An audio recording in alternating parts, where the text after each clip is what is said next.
Israel के जर्जीरा इलाके में ईरान का मिसाइल हमला, ईरानी बैलिस्टिक मिसाइल ने तबाह की कई इमारतें।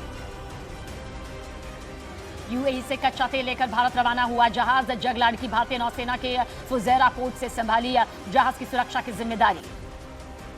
ईरान का कुवैत इंटरनेशनल एयरपोर्ट पर ड्रोन हमला, रडार सिस्टम को मामूली नुकसान की खबर। कुवैत ने 5 ड्रोन को मार गिराने का दावा किया। ईरान के विदेश मंत्री अरागची ने किया सीज फायर की कोशिश से इनकार, कहा जब तक ट्रंप अपनी गलती नहीं मानते तब तक जारी रहेगी जंग।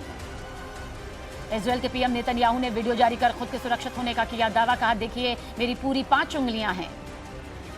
लेबनान में हुए इजरायली हमलों में अब तक 850 से ज्यादा लोगों के मारे जाने की खबर। इजरायल ने बढ़ाए हिजबुल्लाह के ठिकानों पर हमले।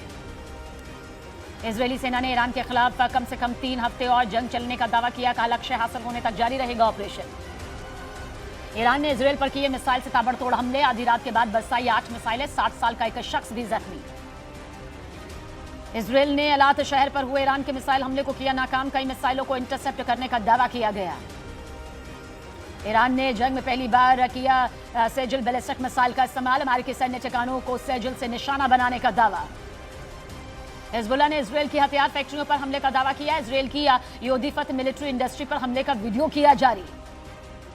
इजरायल ने ईरान की ड्रोन लॉन्चिंग साइट पर हमले का दावा किया, ड्रोन हैंगर की तबाही का वीडियो किया गया जारी। ईरान ने जंग में 200 से ज्यादा बच्चों की मौत का दावा किया। इजरायल और अमेरिका पर लगाया स्कूलों और शहरी इलाकों में हमले का आरोप। इजरायल के हवाई हमले से ईरान के इस्फहान में बड़ा धमाका, तबाही का मंजर आया सामने, कई किलोमीटर दूर दिखा धुएं का गुब्बार। ईरान के एक पत्रकार ने होर्मुज स्ट्रेट जाकर दुनिया को दिखाए वहां के हालात, समंदर में कई जहाजों के फंसे होने का दावा।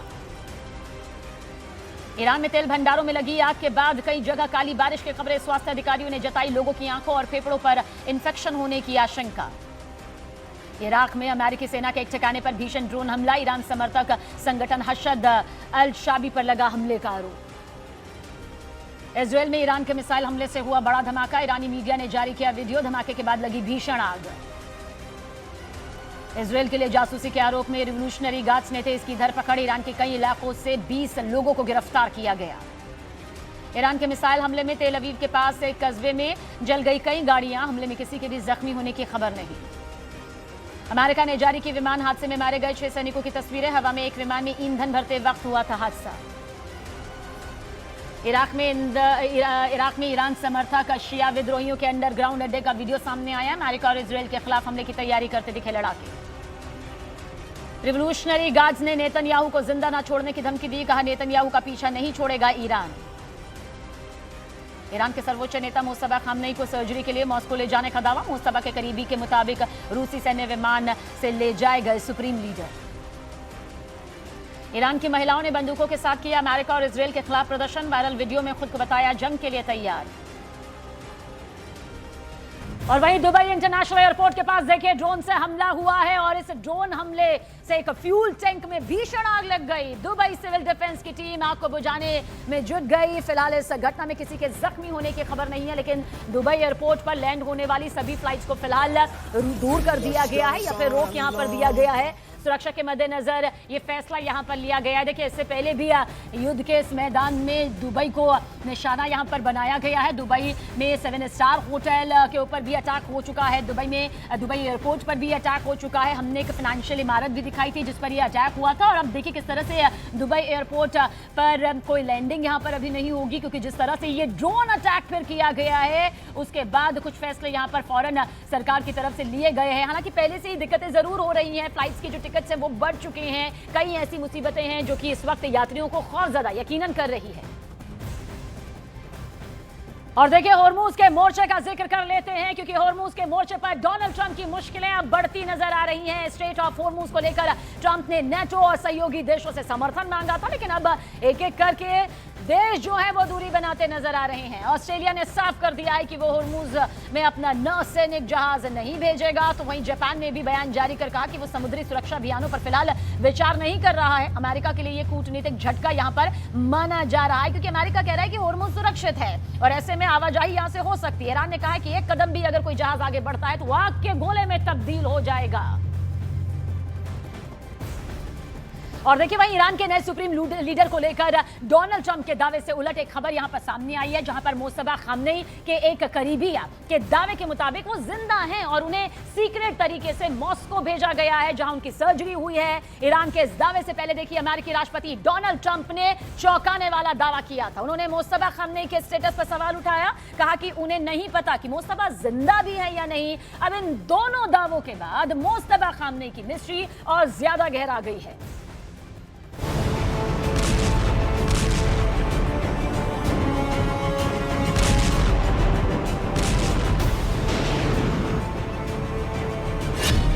क्या ईरान के नए सुप्रीम लीडर बुरी तरह से घायल हैं?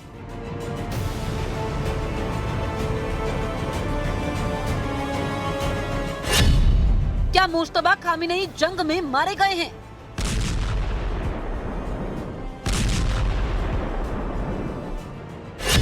क्या मुश्तबा खामेनेई का मॉस्को में इलाज चल रहा है?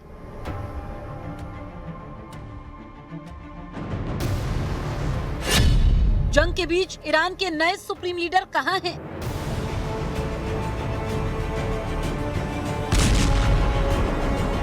पश्चिम एशिया बारूद की गंध और विस्फोट के शोर से थरथरा रहा है।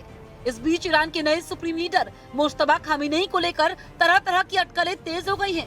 विदेशी मीडिया में कभी उनके बुरी तरह से घायल होने की खबरें आ रही हैं, तो कभी उनकी मौत का दावा किया जा रहा है। इस बीच ईरान के सुप्रीम लीडर के करीबी ने कुवैत के न्यूज़पेपर अल जरीदा को दिए बयान में दावा किया कि मुश्तबा खामेनेई जिंदा हैं और उन्हें रूसी सैन्य विमान से मॉस्को भेजा गया है, जहां उनकी सर्जरी किए जाने का दावा किया गया।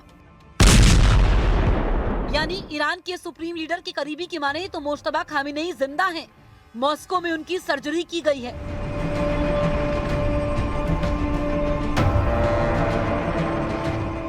दरअसल अमेरिका और इसराइल के हमले में supreme leader Ayatollah Ali Khamenei की मौत के बाद उनके बेटे मुश्तबा खामेनेई को नया सुप्रीम लीडर बनाया गया था।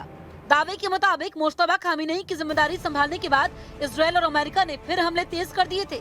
इसी दौरान पश्चिमी मीडिया में खबर आई कि मुश्तबा घायल हो गए, उन्हें गंभीर अंदरूनी चोटें आई थी। दावा किया गया कि उनके पेट और लीवर में गहरे जख्म हैं। इन्हीं के इलाज के लिए उन्हें मॉस्को ले जाने का दावा किया। मॉस्को में हुई ये सर्जरी किसी मल्टी ऑर्गन फेलियर को रोकने के लिए बताई जा रही है। इससे पहले ईरान के विदेश मंत्री अब्बास अराक्ची ने भी मुश्तबा खामेनेई से जुड़े सभी खबरों को पश्चिमी प्रोपेगेंडा बताया था। उन्होंने कहा था कि सुप्रीम लीडर बिल्कुल ठीक हैं और अपने कर्तव्यों का पालन कर रहे हैं, लेकिन अराक्ची ने ये कभी नहीं बताया कि मुश्तबा खामेनेई फिलहाल कहाँ हैं। लेकिन इससे उलट अमेरिकी राष्ट्रपति डोनाल्ड ट्रंप के ताजा बयानों की माने तो उन्हें मुश्तबा खामेनेई के जिंदा होने पर भी सस्पेंस है। एनबीसी न्यूज को दिए इंटरव्यू में ट्रंप ने पूछा कि क्या मुश्तबा खामेनेई जिंदा हैं? मुश्तबा खामेनेई को लेकर तरह तरह के दावों के बीच अमेरिका की डिफेंस सेक्रेटरी पीट हेगसेथ का भी एक दावा सामने आया। पीट हेगसेथ ने कहा था कि ईरान के नए supreme leader Ayatollah Mushtaba Khamenei घायल हैं और शायद उनका चेहरा बिगड़ गया है। Iran's leadership is in no better shape. Desperate and hiding, they've gone underground, cowering. That's what rats do. We know the new so-called not-so-supreme leader is wounded and likely disfigured. He put out a statement yesterday, a weak one, actually, but there was no voice and there was no video. हालांकि इस बीच Iran में Mushtaba Khamenei के लिखित संदेश जारी हुए। उस संदेश में उन्होंने होर्मुज स्ट्रेट को बंद रखने की कसम खाई थी। लेकिन जानकारों के मुताबिक जब तक मुश्तबा खामेनेई का कोई वीडियो या ऑडियो रिकॉर्डिंग नहीं आती, तब तक दुनिया उनकी सेहत पर यकीन नहीं करेगी।